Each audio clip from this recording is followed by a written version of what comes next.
Ya, balapan kemarin menjadi balapan dengan dominasi Max Verstappen lainnya gitu.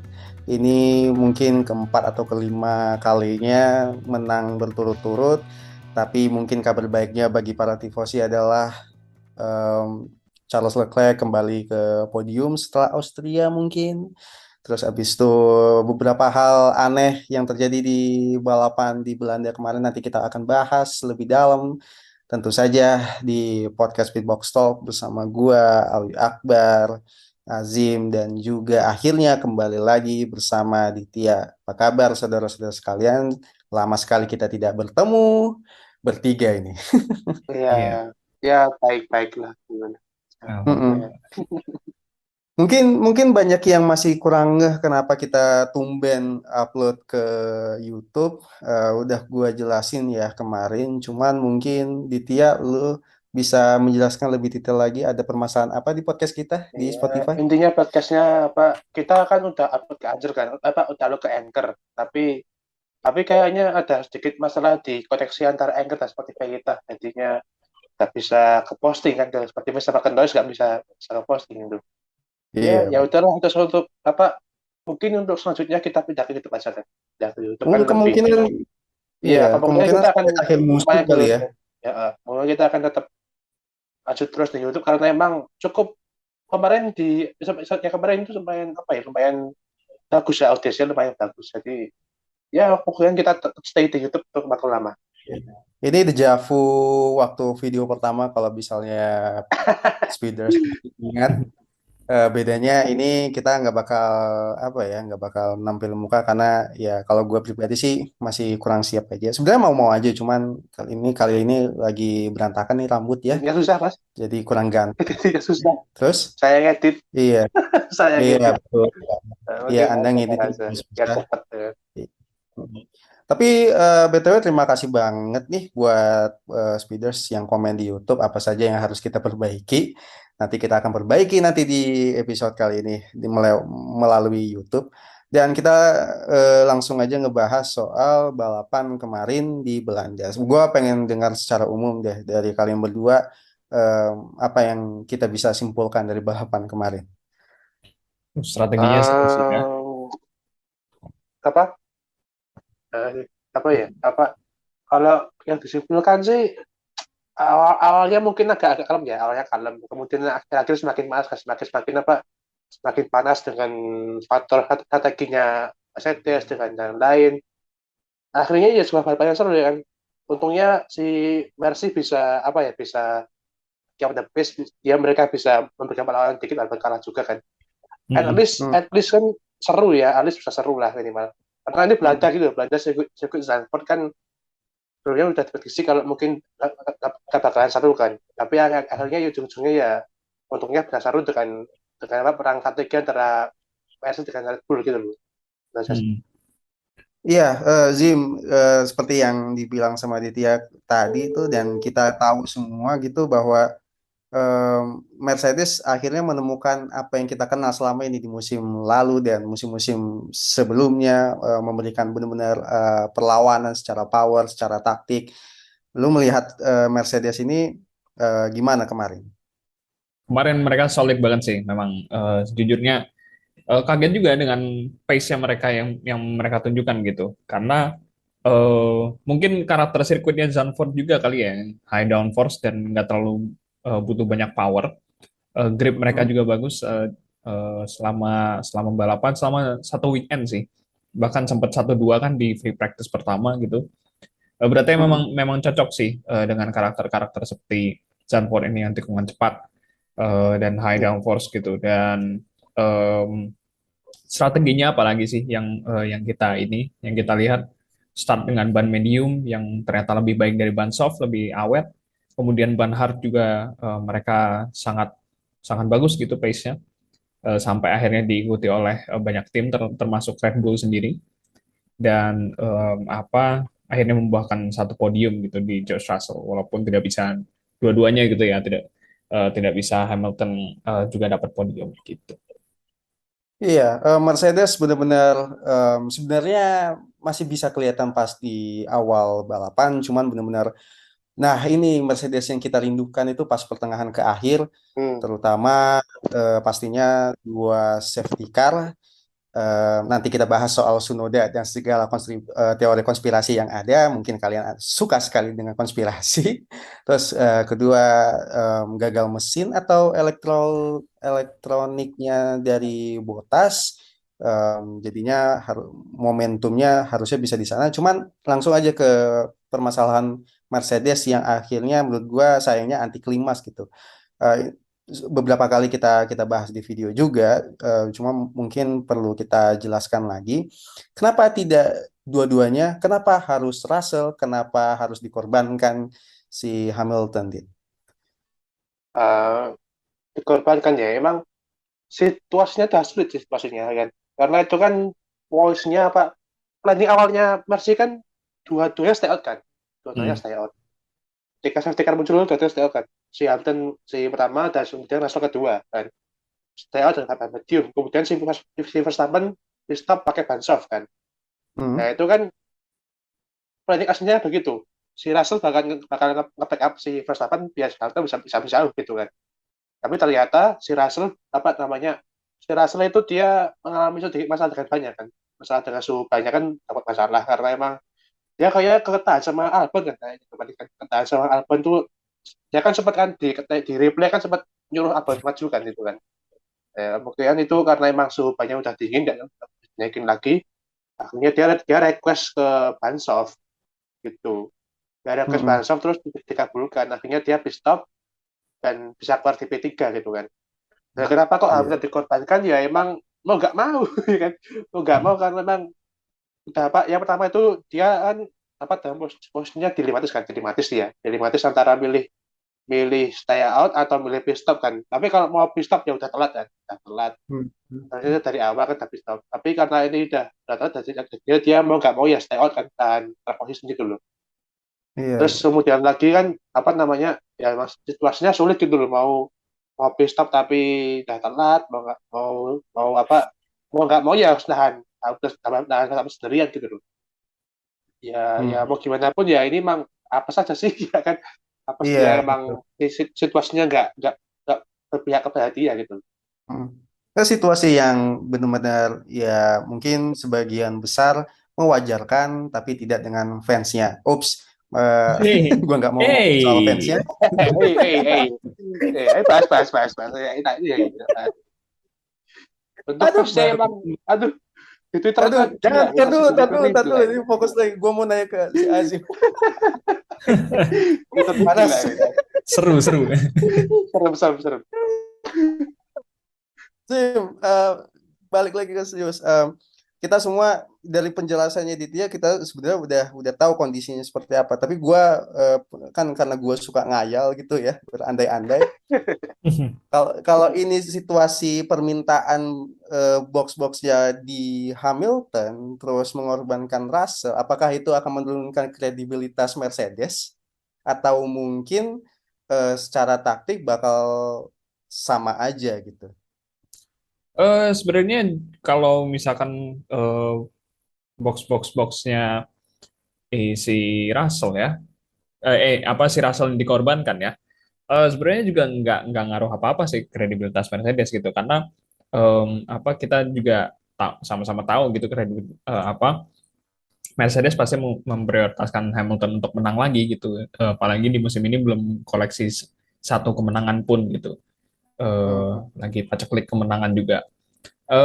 Dan ya apa pasti ada satu pembalap yang juga dirugikan begitu kondisinya gitu. Apalagi tadi yang sudah dijelaskan di Tia pun juga posisi Hamilton juga apa ya mau nggak mau seperti itu gitu. Jadi tumbal strategi lah gitu Tumbal. istilahnya. Walaupun nggak tumbal-tumbal banget gitu. Ya karena memang Iya. apa situasinya memang tidak memungkinkan untuk Hamilton dan hanya memungkinkan untuk Russell gitu. Dan Russell cukup cermat begitu dengan membaca situasi itu. Mohon Tapi izin, kalau gue potong, sorry, Hmm, gue potong. Tapi kan maksud gue kredibilitas ini itu seperti yang gue bilang di Twitter, fansnya bilang Mercedes sekarang apa ya menganaktirikan Lewis Hamilton, sekarang waduh, George Russell. Aduh. Jadi makanya klaimnya gue ngiranya gue mikirnya apakah ini mempengaruhi kredibilitas nilai dari sebuah Mercedes terhadap dari sisi fansnya gitu kan. Hmm. Hmm. Tapi ya gimana ya, Zim ya. Coba lanjut lagi. Iya itu nggak akan ngaruh sama sekali buat Mercedes sih karena apa ya eh, mau siapapun itu ketika memang diuntungkan ya diuntungkan. Coba kita lihat aja deh pembandingnya sama Verstappen sama Perez waktu di Monaco gitu. Yang diuntungkan kan waktu itu Perez dan Verstappen Iya. fans-fansnya Verstappen pun juga nggak protes gitu. Apa ya apa ya walaupun Yang saya agak sepaknya ya. bias gitu ya, saya agak Sepaknya bias ya, gitu sepaknya. meskipun meskipun berbicara begitu, tapi em, apa ya ya bukannya bukannya menganaktirikan, tapi memang kita harus paham situasi juga gitu, situasi Iya, betul. situasi apa ada Hamilton ada di situasi sulit yang nggak ada pilihan lagi gitu untuk yang akhirnya untuk stay out dan Russell waktu itu juga untungnya cermat gitu. Ya lagi Mm-mm. beruntung aja gitu. Si Russell dapat Mm-mm. kesempatan pit gitu. Kamu Tapi ya Pak, mau tambahin ya, mau tambahin gini. Kalau misalkan si Lewis yang apa, Lewis yang request, itu kemungkinan ditolak lah kemungkinan itu, ya kan? Kalau Hmm. menurutku itu kemungkinan ditolak sama Mercedes. Hmm. Kenapa? Karena posisinya itu telat ya, telat. Hmm. Masa mau dia mau ngorbanin track position kan nggak mungkin kan? Hmm. Kayaknya gitu kan. Jadi kalau mungkin kalau misalkan si Hamilton ini request masuk pit, berarti sudah kemungkinan ditolak sih, Iya. ditolak mungkin sama Hmm. Mercedes. Beda sama Jadi Russell yang maksudnya di posisi kedua, dia soalnya mau tak turun ke P3 kan, jadi bisa di handle lah kayak gitu. Tapi kalau Lewis request sih mungkin ditolak sih sama Mercedes gitu sih. ya, jadi begitu tuh. Tadi si Azim membandingkan reaksi fansnya Max Verstappen sama reaksinya fans Lewis Hamilton di Monaco dan di Belanda kemarin, itu menunjukkan bahwa kesimpulannya adalah ya nanti aja Ya, besok Silakan disimpulkan. akan disimpulkan. itu Pak, tapi di Monaco itu yang itu juga pas ya sih pas tahapan itu ya kan, yang maksudnya marah-marah itu apa ya kan, marah-marah bapaknya sendiri yang marah-marah itu Iya, benar. gitu ya. Benar-benar. Marah-marah sih, marah-marah bapaknya Iya. malah. Itu apa aneh juga padahal fansnya juga nyatanya aneh dan seneng juga gitu ngelihat Perez juara gitu. Aneh aneh aja Jos Verstappen tuh kalau kalau bisa Jos Verstappen diusir aja deh dari sirkuit gimana. Yang marah Max-nya dong, kan katanya bapak gue sendiri masa nggak boleh masuk pedok gitu kan. Ntar yang ada internal lagi kan. Jadi Ribet lagi. iya betul. Jadi Mercedes sudah melakukan apa yang mereka lakukan secara maksimal dan raihan podium Russell membuktikan bahwa musim debutnya Russell di musim ini benar-benar spektakuler di luar apa ya? Di luar ekspektasi sih kalau menurut gue. Karena gue pikir sampai setengah musim pasti bakal ada kayak ya James disease apa Russell disease James lah atau mungkin Hmm. tercecer di bawah papan apa di bawah lima besar lah gitu. Jadi Hmm. konsistensi yang dilakukan oleh Russell benar-benar membuahkan apa ya membuahkan hasil yang ya prestasi yang cukup bagus untuk debutan untuk di Mercedes.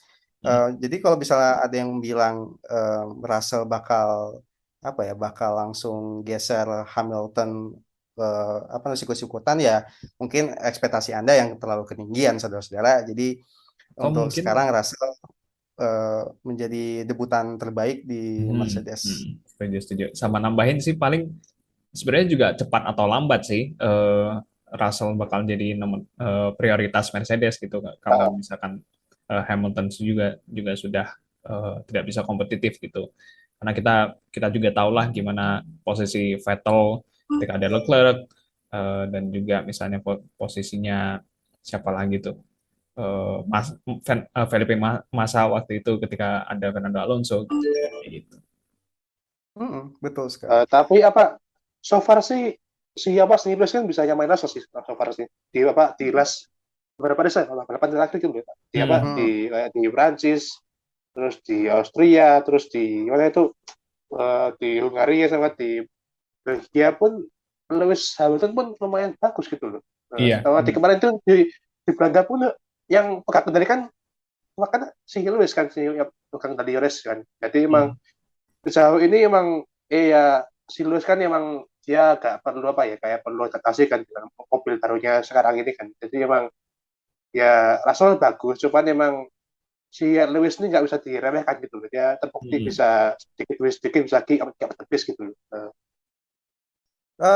Ya begitu, dari pembahasan dari Mercedes, itu ya sekali lagi itu yang paling maksimal dan paling bagus untuk Mercedes, George Russell. Ya, pada akhirnya Lewis Hamilton juga harus bisa bisa mengikhlaskan posisinya. Ya, dan ngomong-ngomong soal Mercedes dan juga apa ya, em, apa tuh Max Max Verstappen dengan kemenangannya, sebelum kita ke situ, kita tadi kan udah nyebut ya, konspirasi Tsunoda nih. Nah,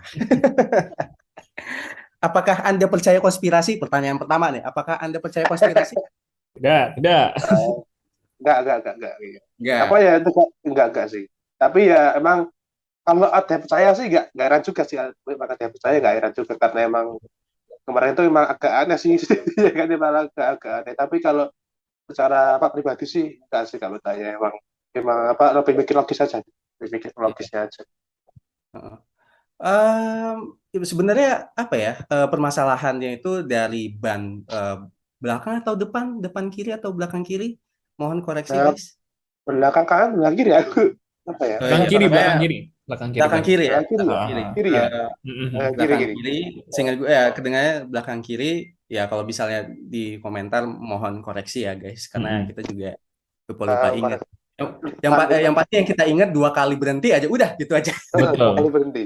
Eh, Aneh. Nah, eh, gua ke lu Zim. Sebenarnya apa ya? Apa yang terjadi sama Sunoda gitu, dan salah pahamkah atau sampai bisa beda perspektif antara si pembalapnya sama data dari engineer-nya gitu kan, harusnya menurut orang awam ya harusnya sinkron gitu. Nah, kalau ini kok bisa beda nih? Ya karena sebenarnya kita juga udah jelasin di video tadi yang baru. Siapa yang belum nonton silahkan ditonton dulu ya sebelum sebelum ke podcast ini gitu. Tapi apa ya, data dari engineer atau iya pokoknya data dari engineer sama yang feeling dari pembalap itu pasti akan beda. Ketika pembalap ada yang merasakan yang salah, berarti memang ada mechanical yang salah gitu. Sementara mungkin dari datanya engineer mungkin kayak oh ya udah ini benar-benar aja gitu, karena sebenarnya yang paling merasakan itu kan si pembalap gitu. Dan ternyata begitu ditelusuri, itu adalah masalah di differential. Nah, masalah differential ini kan pasti ngaruhnya ke permesinan ya gitu. Nah, jadinya eh, daripada damage limitation kan, daripada harus apa ganti part dan akhirnya grid penalty lagi. Jadi Sunoda ya harus berhenti di track, yang kemudian berhenti 2 kali itu karena untuk memastikan ini benar nggak problemnya di differential gitu. Tapi begitu stop yang kedua gitu, yang begitu berhenti di luar track yang kedua itu baru benar apa dugaannya itu. Nah, ini baru dasarnya ya, baru dasarnya. Mari kita lebih detail lagi, Dit, karena lu udah update nih on TV Pro. Jadi apa kan, jadi buat yang nggak tahu, F1 TV Pro itu sesuai namanya lebih pro lagi. Jadi kalau misalnya kalian punya duit dan punya duit buat VPN dan TV Pro-nya itu sendiri, kalian ada satu fitur di mana ada onboard kamera Buat sama tersendiri. live radio. Ya, dan juga sekaligus radionya di setiap pembalap. Jadi, archive-nya ada disimpan di situ semua dari awal balapan sampai selesai. Nah, ngomong-ngomongin soal Sunoda, apa yang lu dapat dari onboard dan radionya? Khusus nih, eksplisit nih. Apa ya ya kalau lebih sama ya kayak Pak, dia kan pertama kali pit stop itu 85 kan, 85. Terus dia keluar kan exit pit stop, nah itu dia mulai ngerasain ngobrolnya kayak aneh tuh, ya kan. Ngobrolnya kayak aneh kayak apa? Kayak dia mencoba gas tapi gasnya itu nggak apa ya, nggak sinkron tuh sama ban belakangnya dia, ya kan. Jadi dia ngerasain kalau ban belakangnya itu nggak stabil. Jadi dia langsung asumsi kan, asumsi dia kalau ban belakangnya itu nggak kenceng dulu, nggak kenceng masangnya. Jadi memang teriak tuh kan, langsung teriak dia. Langsung teriak kalau bayar tuh nggak kenceng teriak-teriak dia di radio kan. Pokoknya Mhm. ya agak chaos lah di radio kan, sambil apa ada traffic kan, atau traffic itu agak chaos gitu. Terus dia disuruh berhenti di safe place dulu, berhenti. Terus susul dia itu disuruh matiin mobil kan, matiin mobil. Dia udah matiin mobil terus lepas bakalan dilepas gitu loh. Jadi terus tiba-tiba disuruh lanjut dia. Katanya banyak nggak apa kan, banyak nggak ada masalah gitu. Tes oke gitu. Terus dia disuruh lanjut ke pit. Nah ini yang bingung ini. Padahal dia pas balik ke pit itu dia udah tanya gitu loh. Ini mungkin masalah diferensial gitu kan. Mungkin masalah diferensial. Tapi kayak tim tim kayak masih ragu gitu loh, masih ragu-ragu gitu. Makanya dia masuk pit terus dicek-cek kan ya. Bagian pasang lagi ganti ke ban soft. Saya masa kembali saya pengalaman dipasang lagi gitu. Terus ketika dia outfit lagi, ya dia masalahnya muncul lagi ya kan. Ya bener, bener ternyata masalah diferensial. Akhirnya dia disuruh stop lagi gitu. Hmm. Intinya gitu sih. Tapi emang apa ya, secara logis kan, dia mikir logis ya kan, mikir logis. Ini emang masalahnya Fatauri sih, ya. Bukan masalah apa konspirasi atau ini malah memang masalahnya Fatauri. Fatauri kan Iya. mereka apa mismanagement kan, mereka harusnya tuh kalau udah tahu mobil rusak ya jangan dilanjutin ya kan, kayak gitu harusnya kan, minimal Mhm. cek dulu lah, minimal ini kan kalau banyak nggak apa kan berarti masalah teknis gitu loh, malah Mhm. disuruh keluar lagi dan akhirnya masalah kayak gitu kan. Nah, akhirnya Mhm. stop 2 kali gitu, Mhm. harusnya harusnya sih cepat selesai malah jadi rumit gitu kan nantinya ya. Hmm. Intinya sih logis kan ini memang totali kesalahan Tauri sih, bukan konspirasi. Mhm. Jadi gimana nih para speeders nih? Apakah percaya mana? Apakah percaya secara saintifik yang kita jelaskan barusan, ataukah Anda tetap kekeh terhadap konspirasi yang beredar bahwa sesama tim dari Red Bull, sister team harus bekerja sama untuk menjuarai atau memenangkan Verstappen dan mencelakai rival-rivalnya, apalagi Mercedes, terutama Hamilton. Liar, liar, liar, liar, liar. Bumbu Gimana nih? tubir, Liar, F1 liar, tubir. liar. Liar. Itu bahkan sampai apa Tauri pun ngeluarin statement kan, mereka apa Tauri. Nah, Mereka gue sampai mau ngeluarin bahas itu. statement itu kan buat apa? Buat apa namanya, membela strategi Red Bull kan, Bahanah kan, Bahanah Smith itu kan dari Hmm. serangan tim, dari serangan tes itulah ya kan. Ya. Jadi kalau misalnya belum tahu konteksnya apa nih, ini kan dari konspirasi nih, terus melebar kemana-mana nih. Nah, konteksnya kalau misalnya kalian aktif di Twitter ada satu oknum, gue bilang oknum aja dah, Hmm. gue bilang oknum fans ya apa ya, Ya. terserah lah dari mana gitu kan. Cewek juga, seingat gue cewek juga yang ngatain Saya. ya Hannah Smith ini ya tahulah kata-katanya sungguh mulia sekali lah, saking mulianya sampai nutup akun kan. Ya, Hmm. curang lah, Jadi intinya curang lah, dia curang lah itu. Dia ya curang-curang atau apa. Hmm. iya, intinya terlalu curang terus pas pula kan footage-nya itu pas senyum-senyum. Kan Masih seuzon senyum kan, gitu kan. senyum-senyum dikira Senyum. kira konspirasi padahal senyum-senyum lagi tah mungkin Christian Hornernya lagi bercanda atau lagi ngeluarin jokes dead jokes gitu kan, Hmm. ataupun siapapun engineer-nya yang nggodain Bahana mungkin lah gombal segala macam sampai senyum-senyum gitu kan. Nggak ada yang tahu kan, terus tiba-tiba konspirasi senyum-senyum gitu. Ya sampai inisiatif dari Alpha Tauri-nya buat bilang itu nggak ada urusan sama Ada sekali. hubungan. Ayolah para fans gitu dan jangan terlalu insult terhadap satu orang apalagi ya bukan masalah cewek atau cowoknya ya tetap aja gitu kan kan itu kan jatuhnya fitnah ya bapak-bapak sekalian. Ya, betul.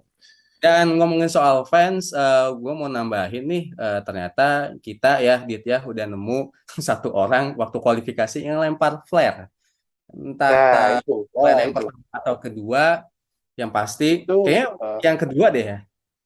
yang kedua Iya, itu yang ada video kan, ada video yang rekam kalau yang lempar itu security-nya, security iya, security dari orang gini gini, yang lempar itu orang pakai baju security ya, kita nggak tahu kan yang asli gimana, tapi Hmm. itu orang pakai baju security Sanford kayak kan, yang lempar flare ke sirkuit gitu loh, kita nggak tahu itu maksudnya apa, tapi kalau dari apa wajahnya sih kayak puas gitu ya. Puas iya, gitu iya, itu kayak kayak apa senyum-senyum senyum gimana senyum gitu. puas ya kan, jadi kita Nggak, maksud gue ya tuh kenapa harus lempar ke situ? Nggak, kan ada iya tempat luas yang lain gitu. Gue nggak tahu harusnya kan maksudnya Zandvoort ini lebar harus gitu. Cuman kenapa harus di track juga? Ayolah itu gitu. kan harusnya kan contoh kan truk kan diambil harusnya Ya. ditaruh di tempat apa itu kayak tong gitu loh ya, kayak tong tutup di daerah harusnya gitu. Tapi kok itu dilempar apa itu kan nggak gitu asalnya kayak gitu asalnya kan diambil masukin ke tong kayak gitu ke tong apa Mm-mm. gitu loh itu ditutup kayak gitu Mm-mm. Iya, nggak dilempar itu salah dilempar. iya, iya. Mm. Jadi apa ya? Masih jadi misteri juga. Justru gue konspirasinya di situ tuh yang lempar flare ini. Ya itu sih itu kok bisa sulit ya itu mungkin oknum Iya, atau mungkin dia ada masalah masalah masalah nggak tahu kan. iya. Tahu-tahu Ya, dilempar gitu aja. iya. Pada akhirnya pun fans dari Max Verstappen juga terlihat sangat marah. Berarti kan tidak semua fans Max Verstappen ya begitu kan. Maksudnya yang di Eh, tribun itu ya setidaknya ya kan banyak ya apa namanya fitnah-fitnahan gitu. Tapi ini ya perlu ditegaskan lagi kita nggak membela siapa-siapa sejak pembahasan AlphaTauri sampai yang lempar flare tadi. Ayolah ya gitu. Jadi kita berusaha apa ya ngasih fakta yang ada begitu. tapi yang pertama Dan emang problem sih yang pertama itu sampai refleks dulu ya kan sampai refleks itu emang itu nggak tahu sih itu emang sebetulnya mau tahu refleksnya nggak tahu tapi itu parah sih asli hmm, lagi apa lagi mulai Q kan mulai Q tuh kan mulai Q itu dimulai terus refleks ada flare di tengah sirkuit ya itu parah sih itu parah banget. hmm, hmm. Oke gitu. Nah, ngomong-ngomong soal AlphaTauri nih, AlphaTauri kayak udah jarang banget ya dapat poin gitu, dan khususnya Tsunoda gitu. Kemarin gue nonton di post race-nya di YouTube ya, F1 TV, mempertanyakan itu juga dari Laura Oh, Winternya. Menurut lu Zim atau mungkin Ditya juga, ini nantinya bakal ngomongin di belakang nih soal transport. Tapi gue khususin ke Tsunoda nih. Tsunoda masih ada tempat di AlphaTauri lagi atau sudah selesai kesempatannya di tim ini? eh, masih dia kalau kontrak sih emang tahunnya habis ya emang tahunnya habis tapi kalau tidak lihat secara peluangnya dia bertahan musim depan sih kayak gitu kan karena emang apa apalagi Honda sama Red Bull kan dia apa pasang juga kan Honda sama Red Bull soal double lima kan jadi Hmm. kemungkinan besar sih sudah bakal bertahan sih tapi emang ya kayak gitulah apa pokoknya ya mungkin ada peningkatan ya ada peningkatan dia mulai sedikit salahnya berkurang tapi perlu ada improvement gitu loh. Masih gitu-gitu aja sudah kan belum bisa nyampein Gasly juga kayak Iya, gitu Mm-mm. benar, benar. jadi Kurang inilah Azim ada apa? tambahan lagi? kurang seru Kurang kurang perform juga di mobil yang ya kita kita akuin juga sebenarnya kualitas performa mobilnya Alfa Tauri juga nggak sebagus musim-musim sebelumnya gitu kan, apalagi musim lalu. Tsunoda juga masih angin-anginan juga gitu ya di tiap sirkuit walaupun kemarin juga kualifikasi dia lebih bagus dari Gasly. Tapi point scoring positionnya itu masih yang kita belum belum dapat gitu, apalagi terpaut dua dua posisi dari Gasly gitu. Gasly Schumacher baru Tsunoda di klasmen. Jadi sebenarnya wajar-wajar aja sih sebenarnya dengan performa mobil AlphaTauri yang begitu, yang pas-pasan dan mungkin kesulitan juga mereka.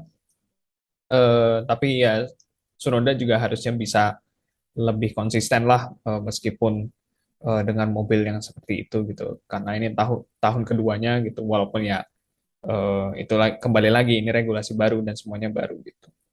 Kita lanjut lagi pembahasannya. Kali ini kita ngebahas yang ya sebenarnya gue bosen sih ngebahas ini dan kasihan juga gitu. Yang satunya merahnya menang, imbang, yang satu merahnya ya sebenarnya gimana ya? Sebutannya apa nih? Podium, dapat podium, tapi yang satunya apa? Gitu mulu kerjaannya gitu kan. Apa nih, Dit? oh Apakah cukup dirasa cukup atau masih dengan ambiaran yang sama gitu? Gimana? kusut kusut pokoknya kusut eh, itu andai kan nggak safety car sih itu nggak podium sih ya kan itu nggak ada safety car nggak podium kita nggak Iya. podium kita asli terus Sainz juga ya saya sih emang dari awal kan sakit kan dia karena emang bagian floor dia rusak setelah senggol sama Lewis kan dia ya, di lap pertama kan dia. Senggol sama Hmm. Lewis tuh floor dia rusak. Jadi emang ya udahlah ya kan. Tapi emang Padahal pit cuma stopnya tuh, seuprit sih. pit Padahal stopnya cuman tuh, aduh, ya kan. padahal cuman seuprit aja senggolannya sama ini sama Hamilton Asli, pas. tapi itu culnya besar itu culnya apa culnya Ford tuh cul kan pinggirnya pinggir apa pinggir kanan itu cul gitu cul lumayan besar sih gitu. Jadi Mhm. wajar aja kalau pace dia nggak sebagus Charles kan kemarin. Tapi ya satu halnya kan emang pit stop kan ya pit stopnya tuh emang Iya. aduh ya Iya. kok parah. Hmm. Pit stop 3 ban. Zim, iya. Kalau Zim, ini kan Hmm. preview kemarin kita bilangnya harusnya nih, Mhm. harusnya didapat nih, harusnya dapat nih. Ya, Eh, s- Secara visi strategi bagus banget sih. Maksudnya rencananya oke, gua salut sih undercut terus tapi eksekusinya bukan bukan dari apa ya? Bukan dari board dari strategisnya tapi orang-orang di operasionalnya ini. Ini mhm. kayak lu bagus dapet apa? Bagus satu jeleknya satu. Jadi kayak apa ya Ferrari ini ya susah untuk diungkapkan tapi lu ngerti kan maksudnya apa gitu Zim. Paham, paham. Ya, Hmm. karena apa ya reformasi manajerialnya juga belum beres berarti dari walaupun di atas oke udah bener nih rencananya udah sesuai rencana awalnya kan gitu. Tapi begitu ya itu tadi eksekusi pekerja lapangannya malah malah melongo gitu kan di depan diem itu ngapain gitu padahal tugas lu tuh di ban belakang gitu ngapain ngapain coba diem muter terus habis itu lewat dulu ke Ya depan muter dulu gitu dia malah muter iya coba makanya belakangnya malah muter perlu muter itu malah muter ngapain biasa gitu biasa malah muter. itu malah malah jadi Jadi wasting time kan jadi pitnya 12 detik gitu itu luar biasa nah itu makanya siapa kalau yang bertanggung misalnya eh, ya gimana lanjut lanjut sorry. Nah, itu yang siapa yang bertanggung jawab untuk pit stop itu yang harus dipertanyakan juga gitu. Ini gimana apa koordinasinya gitu? Kok bisa sampai segitunya blundernya gitu. Jadi eh, emang harus dari atas sampai bawah itu harus beres semua ininya apa planningnya gitu. Gitu. Mm-mm. Padahal kalau misalnya pit stopnya nggak jelek aja gue nggak harus bilang bagus ya maksimal 3 detik lah gitu kita Hmm. harusnya eksekusinya bagus tuh yang apa yang divisikan oleh tim manajerial apa ya manajerial engineer strategisnya dari Ferrari itu minimal apa yang mereka targetkan visinya kalau misalnya pit stopnya kemarin tidak apa ya bengong atau apalah gitu ntar gua tanyain lah Dit. Eh, Harusnya bisa bisa ini bisa baik-baik saja gitu nah ini pertanyaan selanjutnya Dit ini sinkronnya ke Carlos Sainz-nya kecepatan atau telat ke tim pit stopnya nih Eh, komunikasinya. kalau eh, kalau kata Bisuto ya ini kalau Bisuto ya kalau kata Bisuto emang apa ya itu emang late call sih ya emang agak telat sih emang apa manggilnya itu agak telat tapi seharusnya kan ya kru itu siap gitu loh ya kan dengan segala kondisi situasi itu harus siap Hmm. nah, kemarin itu memang jujur kalau mereka nggak siap ya parah ya kan Memang tapi emang parah sih emang emang itu kan emang late call kan emang apa agak telat gitu ya itu apa tim tim tim dari pit apa namanya pit wallnya itu manggil saya telat gitu loh agak katakan gitu lah kan jadi maksudnya ya terus apa namanya si krunya kurang siap gitu tambah itu si yang gerbang belakang malah muter kan juga aneh itu jadi mm, jadi apa ya kalau masalah sinkron kan harusnya dari manajemen kan udah apa udah memberitahu gitu loh ini ada balapan kan minimal apa siap-siap gitu loh ya kan siap-siap dengan semua situasi balapan apalagi kita ada kan namanya pit window kan ya kan pit window Hmm. udah masuk gitu loh ya minimal mm, udah siap-siap lah kalau udah masuk kartunya pit window ya kan mm, tapi kemarin mm. ya begitulah katanya ya kan ya hari dengan segala kelakuan ajaib mereka ya kayak gitu. Ini menurut kalau misalnya menurut opini gua sekali lagi bilang visi strategi dari Ferrari nggak jelek, justru bagus dari sisi Charles maupun sisi Carlosnya gitu. Ini gue tekankan karena kadang-kadang terlalu mengeneralisir satu apa ya satu kehebohan Nah, hmm, dari Ferrari Kan banyak yang bilang ini strateginya salah nih. Enggak salah, enggak salah. Enggak Memang salah, enggak salah. eksekusinya aja gitu. Sekalinya Sekarang eksekusinya bagus, ya strateginya yang iya, salah. Jadi memang kadang-kadang balik-balik ya ketikanya. Tapi iya kemarin satu. di Belanda, dan Gimana kemarin dit? bagus strateginya. Kemarin di Belanda emang strateginya bener. Tapi emang secara overall pace mereka emang berantakan sih, emang nggak bisa kenceng kemarin kan. Apalagi setelah pistol kedua kan, harus kan nggak bisa ngapa-ngapain mereka, malah kalah dari Mercedes kan. Dia Hmm. Heeh. dengan ban baru pun nggak bisa ngejar Mercedes gitu, nggak bisa ngejar Mercy ya. Ya udah sih, ya salah aja. Kalau nggak ada safety car ya nggak podium itu ya. Iya. Benar-benar. Em, jadi sekali lagi gue tekankan di tim apapun nih, di tim apapun kebetulan yang suwe sepanjang musim ya Ferrari gitu kan. Betul. Bisa tidak bisa mengeneralisir satu kesalahan gitu seperti yang gue bilang gitu. Kadang satu hal yang baik ada aja konsekuensi satu yang buruk gitu. Jadinya ya Ferrari ada banyak di satu sisi yang dimana harusnya bisa bagus, tapi satunya sisi jelek maupun kebalikannya gitulah. Jadi ya sekali lagi nih, jangan terlalu mengeneralisir satu kesalahan. Oh semuanya salah gitu kan? Enggak. Pangkalnya enggak dari situ juga gitu.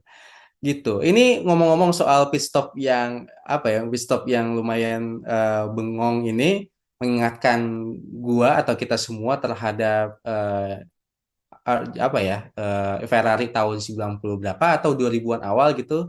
Irvine gitu. Itu lama tuh. 99 Irfan tuh di Eropa empat empatnya sama empat itu, sama datang. itu. Itu tahun kapan sih? 2000-an awal atau 99? Sebenarnya kayaknya Iya 99 sih, 2000-an awal atau 90-an akhir 99 atau 99 ya, 98. 99 Kalau kayaknya. nggak salah itu Itu ini mau ya lupa. GP ini Eropa ya. Wah, Aduh, lupa GP. sih. lupa saya. Eropa apa Udah lama Inggris lah. ya, lupa. Hmm. Tua banget lah yang masih ingat balapan itu ya. Maaf ya. Terus yang paling tapi sekonyol-konyolnya Ferrari di balapan kemarin sama beberapa puluh tahun yang lalu, mungkin apakah masih ingat sama Super Aguri tahun 2007 di Kanada? Sampai bengong bener.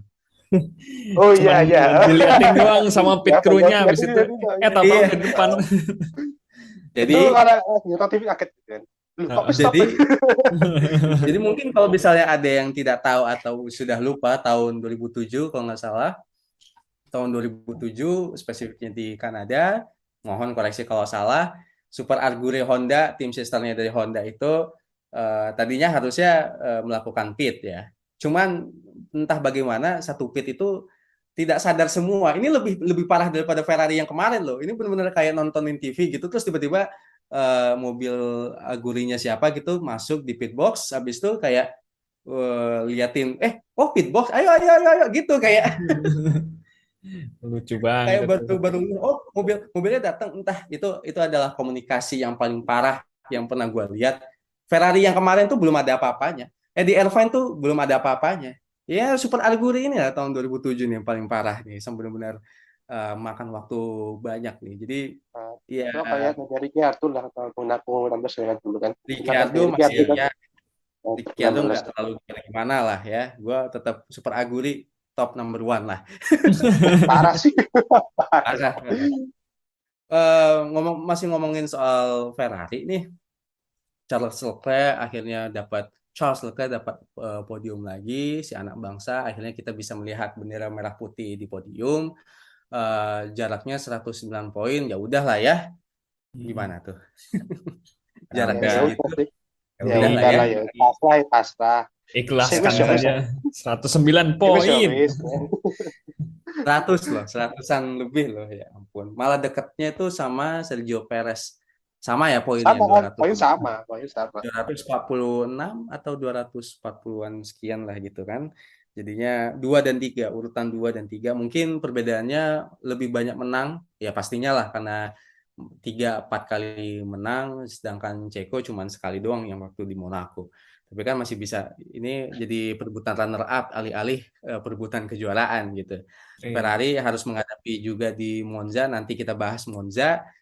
Tapi selanjutnya kita bahas Verstappen nih. Nah, ini banyak yang mempertanyakan, kira-kira nih Verstappen bakal dapat juara di seri yang mana nih? Apakah Singapura atau Jepang atau bahkan mungkin Abu Dhabi ya? Terlalu utopis kali ya. Abu Dhabi. Sangat nggak mungkin itu. terlalu terlalu ambisius dah, Iya, ambisius itu. terlalu ini ya. Aduh, kelihatan sekali ya. Jadi Verstappen antara Terlalu. Singapura atau Jepang atau bahkan mungkin Meksiko nih kira-kira. Singapura bisa, cuman ini syaratnya kan Singapura syaratnya itu kan apa namanya? Bisa nggak Singapura ya? Bisa deh, bisa. Asalkan si Charles sama Perez itu dua-duanya DNF di Manchester sama Singapura bisa sih. Hmm. Oke. Kalau Tapi kalau Perez F nggak bisa sih, DNF nggak mungkin. bisa. Perez nggak mungkin. Tapi kalau realistis kemungkinan Jepang atau Meksiko sih. Antara dua itulah Jepang atau Meksiko. Paling mungkin Hmm. kayaknya Jepang bisa sih. Jepang bisa. Jepang bisa. Wah, Jepang spesial bisa. banget tuh ya kalau bisa juara di situ Jepang ya. kan, Jepang kan dia butuh cap 125 poin katanya kan. Dia butuh cap 125, bisa lah 125, 28 bisa lah. Hmm. 125. Spesial tuh. Spesial tuh. Pokoknya sebenarnya ini aja sih apa perlu diingat aja ini rekornya Verstappen di Monza itu nggak bagus. Apa berapa kali di NF kan di Kemarin Monza. dia Nah, juga ya. ini Oh iya ya. Oh nah iya, kalau tadi misalkan tadi. rekor nggak bagusnya di Monza ini berlanjut, berarti gue mungkin akan prediksi ya bakal sampai Meksiko dulu sih. Apa Hmm. bakal di Meksiko ininya apa dapat gelar juara dunianya gitu. Paling ya kalau misalkan ternyata dia nggak apes, yang apes malah Perez atau Leclerc, ya berarti Aduh. Jepang juga juga ini Jepang Jepang juga mungkin gitu. Tapi Iya. gue lebih pegang Meksiko sih dengan mengingat rekor dia di Monza nggak bagus-bagus amat, jelek malah gitu. Tapi kalau gua justru Meksiko gua pengen lihat Perez menang di situ. Dilema Oh ya. Ya, iya. pengennya gitu sih. Saya juga Dilema ingin kan? kayak gitu. Ya Jadi kata gua apa mungkin Verstappen, harusnya Monza Verstappen podium jadi 2 kunci. atau 3 gitulah. Perez menang sih. Amin amin. Harusnya menang. Harusnya Monza jadi kunci sih. Monza adalah kunci. Mm-mm. Bisa Gitu. sih. Monza adalah kunci, tapi track record ya seperti tahun kemarin, nimpluk mobil orang kan. Iya, Jadinya ya, lagi. Pasti kan. Duh, Selamat tapi tinggal, untuk selamat tinggal. juara kan di akhir main. musim kemarin kan. Eh, Jadi Mm-mm. terus ya kayaknya kalau gue sih realistisnya Jepang sih, karena Hmm. walaupun sebenarnya secara merek dan nama tim tidak memakai Honda, tapi kan kayak setengah Honda ya, karena masih Iya, ada ya, mesin spesial, mesti masih Honda. Mesti spesial Honda, mesti banget. Honda. jadi sebenarnya kalau bisa menang dan juara di situ, apalagi juara tim, Spesial, Hmm. spesial sekali. Sangat spesial banget, spesial. spesial. Sekarang Udah sejarah mungkin sejarah eh, sejarah sejarah pemenang sih. iya, udah Misalnya juara dunia dua di tahun.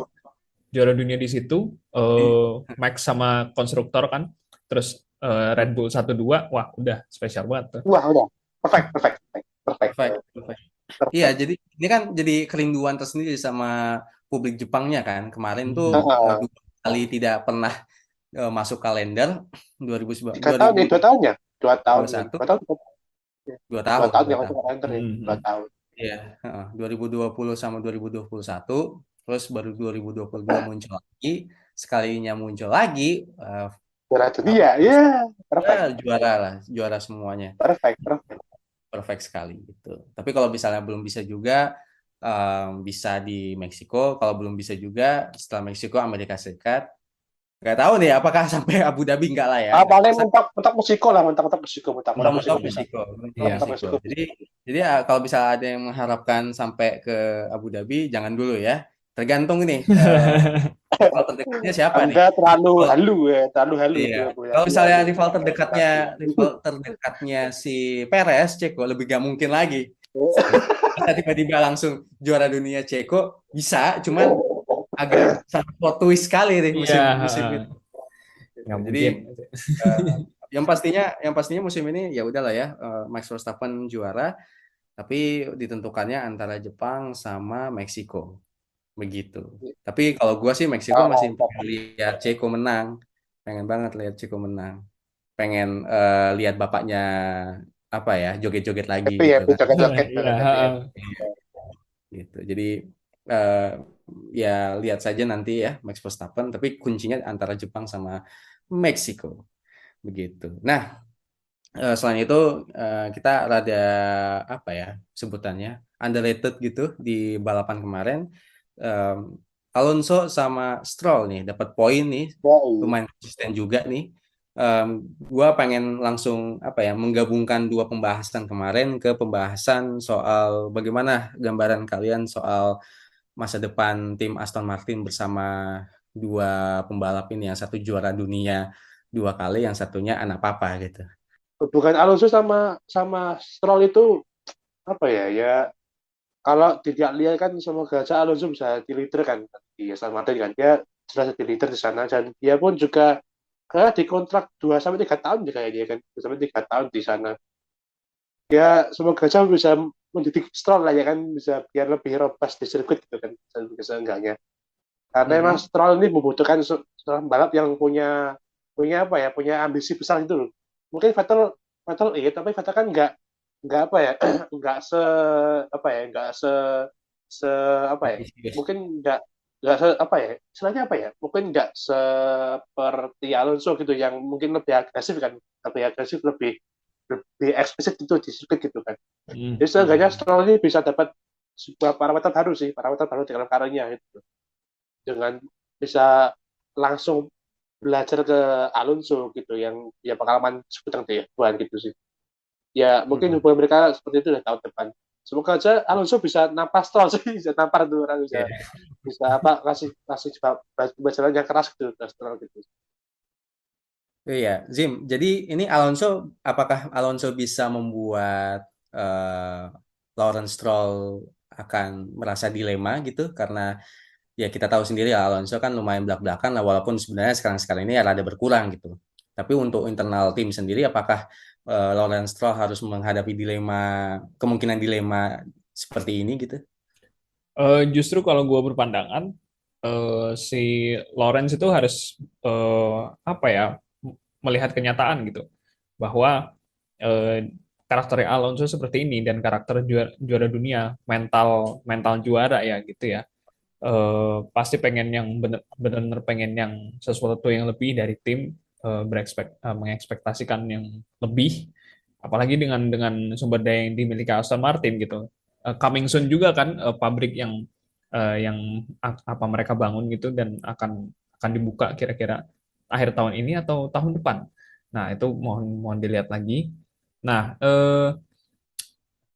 ya harus inilah, harus tahu tempat ini di mana bisa memprioritaskan anaknya, di mana harus memprioritaskan siapa pembalap yang lebih unggul gitu dan eh, bikin bikin Lawrence Stroll dan Lance Stroll itu juga tahu tempat juga gitu, tahu tempat mereka di mana bahwa Lawrence itu harus lebih bersabar dan memilih untuk manajemen ini gimana caranya tim ini jadi padu dengan Alonso yang memimpin gitu kan sebagai pembalap pembalap utama dan apa Alonso pun juga harus jadi figur pimpinan tim yang bagus gitu, bisa em, apa membentuk tim dan membangun tim gitu. Karena apa ya kalau yang gue lihat sih, di beberapa kali kita ngelihat tim-timnya Alonso gitu, ya di Ferrari lah atau mungkin ketika waktu di McLaren gitu, mungkin kurang bisa apa memadukan gitu dengan karakter yang apa ya bisa dibilang agak abrasif gitu. Mm-mm. Ya, jadi Tapi apa ya kesimpulannya. boleh nambahin nggak boleh nambahin kalau antara Alonso dengan Lawrence kan Alonso Stroll itu mungkin dua-duanya cocok sih dua-duanya cocok sekali dengan apa Hmm, hmm, dua-duanya itu punya karakter sama sih dua-duanya sama-sama ambisius kan sama-sama ambisius sama-sama punya target yang jelas itu loh mau hmm, ngapain hmm, gitu kan di timnya jadi dua-duanya ini mungkin bisa jadi sebuah apa ya sebuah kombinasi yang sempurna gitu loh sebuah hmm, tim hmm, Alonso dengan apa dengan target ambisiusnya dan juga semangat mudanya ya kan pasti membara gitu kan dan juga si Lawrence Lawrence Stroll yang juga ambisius punya duit ya kan jadi dua-duanya bisa bertahan sampai ya harus 3 4 tahun dengan target yang jelas semoga saja sama hmm, tim bisa kembali ke bisa apa ya bisa compete di higher weight gitu ya gitu higher weight gitu lah posisi Mm-mm. 4 4 3 gitu lah minimal. Iya, jadi kesimpulannya mesti ini ya dari Lawrence Stroll sama Lance Strollnya sendiri berbesar hati untuk mendengarkan, lebih banyak mendengarkan dari Alonso, bukan begitu? Iya orang berpikir lah orang berpikir Mm-mm. Ya, jadi ya karena memang harus apa ya? Karena ini kan ambisius lebih ambisius kurang ambisius nih dari keluarga Stroll ini kan punya pabrik Hmm. sendiri nanti di akhir tahun atau awal tahun depan, terus punya apa ya rencana jangka Lima panjang tahun. Bu ya Repelita, repelita, repelita. Repelita, Repelita. Repelita ya Repelita. Mantap. ya kurang suka kurang Soeharto apa nih Buset. Elon Musk. Oke oke lanjut Cut, cut, cut. Offside, offside. lanjut ya, lanjut. Astagfirullah. Ih, kebetulan banget nih gue Zim sama Dit nih lapar nih, pengen sesuatu yang harus dimakan nih, tapi yang di Nah, depan kurang jadi. bisa-bisa. Oke, Pop itu. iya bisa. Langsung kita bahas transfer nih yang sangat-sangat mengejutkan nih setelah setelah balapan di Belanda nih. Ternyata benar-benar fix nih Colton Herta pengen ke Alfa Tauri. Terus masih lanjut juga nih apa namanya dari Alpine transfer apa namanya transfernya gitu dari Oscar Piastri. Ternyata Oscar Piastri ke McLaren juga belum fix jadi driver utama ya. Masih ini ya, masih Udah, udah, sudah ya kan? sudah. Nah, masalah Udah gini, resmi, udah resmi ya. udah resmi ya. Nggak tahu ya. Tadi tuh gue nonton podcastnya dari ini main balap bilangnya masih masih di tengah-tengah nih nunggu benar-benar out dari Ricciardo-nya jadi statusnya masih pembalap cadangan makanya gue tanya Kan ke apa, lu. Ricciardo udah fix kan keluar kan. Dia kan Iya putus kotanya fix kan. Jadi enggak, fix keluar Alpine fix keluar. resmi jadi utama dia. Nah, Iya. udah resmi, udah resmi. Ya, jadi resmi ya. Ya, Oh. jadi mohon maaf ya. Gue tadi kemarin tuh nonton kan, nonton yang main balap. Jadi gue pengen konfirmasi aja gitu. Em, nih kita mengkhususkan ke Colton Herta nih. Eh, Hmm. kenapa harus Colton Herta? Padahal ada di F2 ada Drugovich yang lagi naik, terus juga Hmm. ada beberapa pembalap F2 yang apa misalnya Duhan juga masih bisa diambil. Tapi kan Alpine ya. Alpine, Ada Adon Alpine. tapi maksud gua bukan cuma Colton Herta aja yang harus di-guide gitu kan. Kenapa harus Colton Herta aja? Ya apa ya, kalau kalau mau asal asal jujur sih kayaknya maunya duit sih. Cuman sih kayaknya. Marketing Ya cuman. ujung-ujungnya ya. Karena emang Herta ini kan selain bahan marketing ya, selain bahan marketing yang Hmm. besar ke Evan kan, dia juga membawa sponsor, men. Sponsor. Sebenarnya banyak sponsornya Herta tuh banyak. Jadi dia tuh bisa bawa duit ke Alfa Tauri gitu loh, atau ke Red Hmm. Bullnya. Tapi kalau secara apa ya, secara dari mereka melihat Hirtayan sebagai barang yang cerah gitu loh, sebenarnya cerah. Apalagi dia memegang apa ya, pemenangin di Qatar Muda kan dia tahun 2012 dulu kan dia menang di Qatar Muda pada usia 12 tahun ya. Terus Hmm. dia juga tahun 2020 juga dapat jadi title contender kan ya, title contender, tapi cuma ya gitu, dia dia mental dia belum begitu steady di title contender, jadi salah terus ya kan. Musim Hmm. ini dia agak flop ya, musim ini dia agak turun, tapi ya itu tidak menghalangi Marco untuk merekrut dia kan, merekrut kita gitu. Hmm. Jadi kalau alasan jujurnya sih kayak emang itu tuh emang karena duit ya, duit sih kayaknya, Iya. karena Dan sponsor sama pasar Amerika gitu. sama ini sih, sama ya pasar Amerika itu betul sama ikatan dengan Honda sih. Jadi makanya Oh iya. jadi Tahun ngaruh. ya, iya Hmm. iya. Kalau gua Zim ya bener kayak ikatan Honda itu sebenarnya yang paling masuk akal sih, yang paling masuk akal Hmm. aja gitu doang. Apa namanya ikatan sama apa ya ekosistem Honda sih ekosistem Honda. Ya. Cuman ini buat teman-teman speeders nih yang sering nonton IndyCar, gue sayangnya apa ya tidak terlalu sering atau bahkan jarang banget nih nonton IndyCar. Jarang-jarang. Ini penilaian gue terhadap Colton Herta ini terbatas banget nih. Menurut gue ya, kalau menurut gue sendiri tidak apa ya, nggak dibilang jelek, tapi nggak sebagus itu juga gitu di IndyCar. Nggak Di terlalu IndyCar. wah lah, nggak terlalu wah Nggak lah. terlalu wah. Tapi Terlalu wah. masih bisa nih. Kalau Masih menurut masuk, gua masih masuk. alangkah bijaknya kalau misalnya ngikutin aturan di F2 misalnya gitu. Tapi apakah ini masih bisa dilonggarin nih aturannya nih? Sebenarnya kita udah bahas beberapa kali ya, tapi masih banyak yang kurang ngeh gitu. Bagaimana cara bisa tembusnya nih Zim ke F1 langsung nih? sebenarnya kayak nggak bisa diistimewakan ya. Istimewakannya sebenarnya juga udah stop di Verstappen dulu gitu waktu 2015 kan, Iya, karena perkara betul sekali. umur. Betul. Heeh. Nah, Eh, itu diistimewakannya sudah cukup di situ gitu, dan poin super license itu ketentuannya juga sudah jelas lah, sudah runut bahwa harus ada di feeder series ini atau mungkin di kompetisi balap ini baru baru bisa naik ke F1 gitu, dapat super license yang points yang cukup gitu. Kalau mau ya memang memang Hertha harus dipromosikan dulu ke Formula 2 gitu, dimasukin ke Formula 2 kalau memang mereka serius, Red Bull serius gitu kan. Kalau kalau enggak ya apa harus terpaksa sama pool talent yang ada di Formula 2 sekarang, di feeder series sekarang gitu. Siapa yang bisa dinaikin ke Red Bull Academy gitu, masuk ke Alpha Tauri gitu. Jadi nggak Hmm. bisa mengistimewakan lagi lah gitu, apalagi dengan FIA yang sekarang gitu, kayaknya gue merasa juga sulit sih. Hmm. Jadi gimana, Dit? Menurut lu yang merasa ini jadi cobaan adalah apakah Carlton Hertanya harus bisa membuktikan, oke lah, gue pengen ke F2 karena gue apa namanya pengen membuktikan bahwa gue pantas nih ke F1, atau ini pembuktian bagi F1 secara manajemen ini untuk bisa menegakkan aturannya bahwa nggak bisa macam-macam nih, harus ada alurnya buat ke F1 gitu. mungkin dua-duanya sih ya, dua-duanya kayaknya. Karena emang gitu, kalau memang Berta mau ke Evan ya paling enggak dia harus berani pindah ke Eropa gitu kan.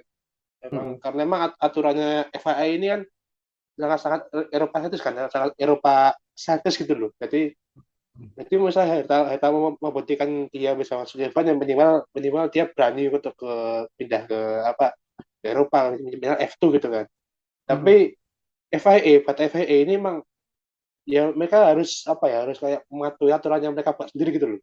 Ya Hmm. mereka Mm-mm, aturan betul. mereka sendiri kan harus dipatuhi. Tapi juga setelah ini semoga aja ada perubahan sih, semoga aja ada perubahan soal poin kan. Karena emang ini apa ya, kalau menurutku sih ini terlalu terlalu Eropa banget gitu loh.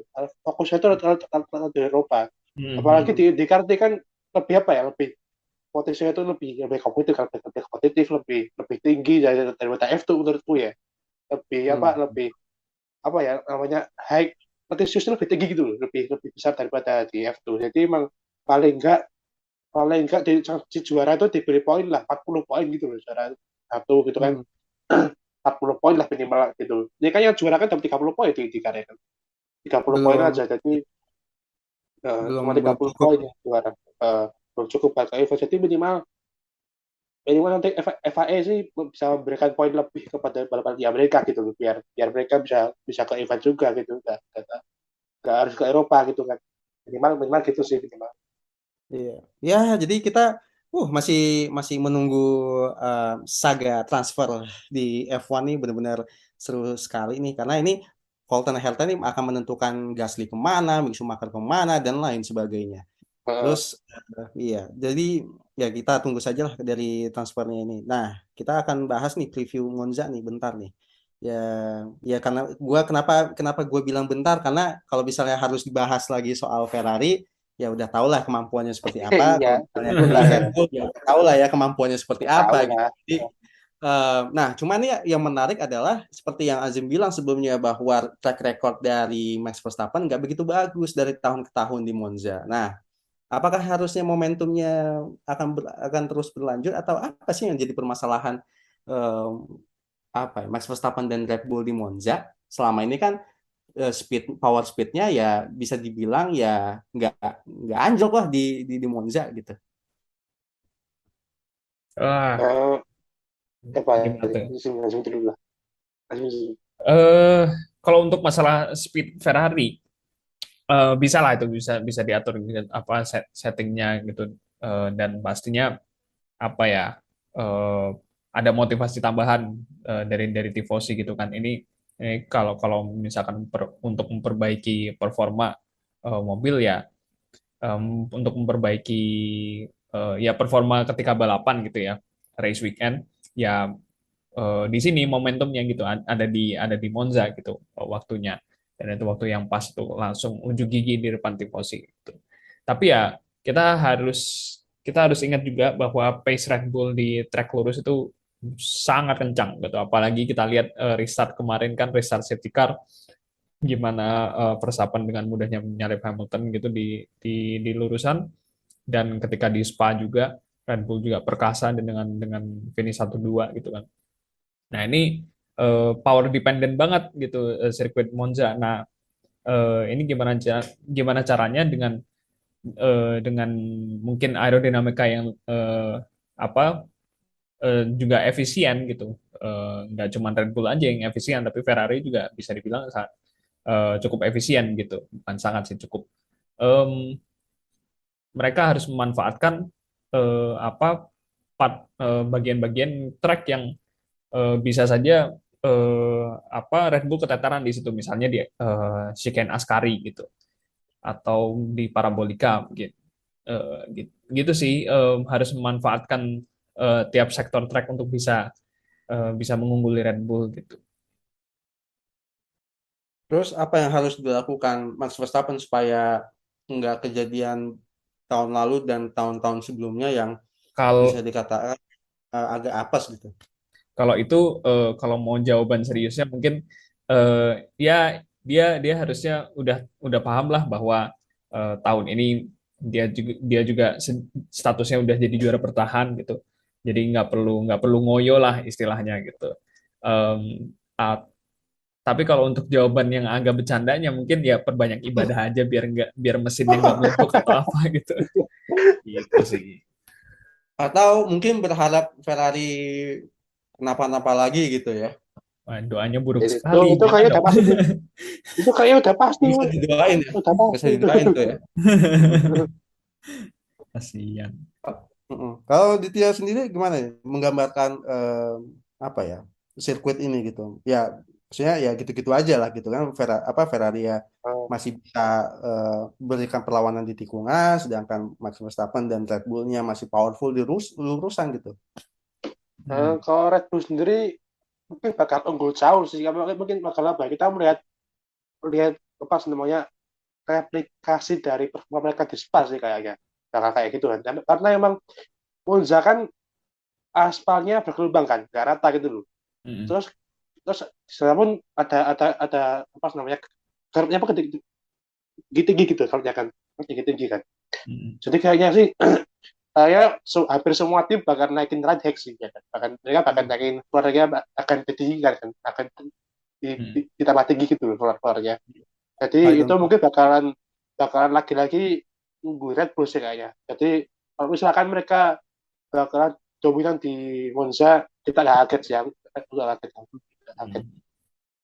Ya udah, Wah. review Monza-nya begitu aja kan, singkat kan? Ya udah, karena memang jawabannya begitu.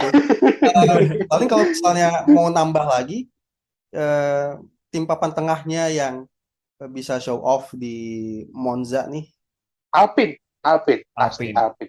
Setuju Itu Alpin. rocket ship itu. Sama Alpin. Williams. Kemarin Alpin Alpine, sekarang Alpine juga gitu. Memang Alpine lumayan bagus sih di antara tim papan tengah lainnya. Bahkan bukan Alpin kalau McLaren.